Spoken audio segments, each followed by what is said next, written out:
На пат за Витлеем.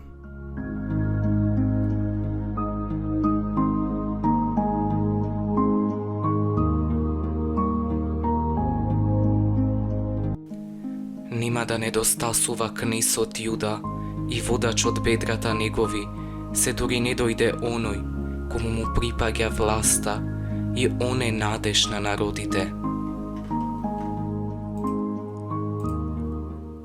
Јаков ги благословува своите синови, но зборовите за Јуда се пророчки. Жезолот е знак на власт, заштита и спасение. Ќе остане во неговиот дом додека не дојде кнезот. Во овие древни зборови се крие ветената надеж. Бог подготвува кнез кој ќе владее со милост и правда. Христос, роден од племето Јудино, е исполнување на ова ветување.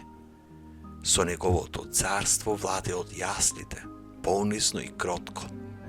Неговата власт е љубов што ги преобразува срцата, светлината која ги распрснува сенките и мир што ги лекува раните. Во секој човек постои внатрешна битка меѓу сопствената желба и Божјата волја.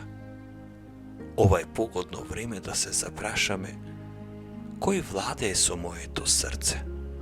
Дали му дозволувам на Христос, вистинскиот кнез, во мене да воведе ред, мир и нов почеток? Или пак, може би, живеам под власта на гревот? Кога Христос владее во човечкото срце, се раѓа живот кој е благослов и за другите. Предизвик. Охрабрете се денес и дозволете му на Христос да биде твој цар. Посебно, дај му да царува таму каде што си безпомошен, кога некоја лоша навика те уништува, кога некој однос бара помирување.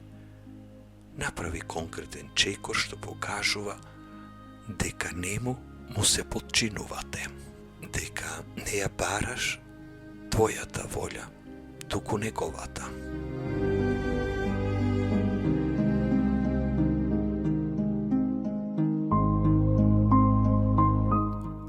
На пат за Витлеем.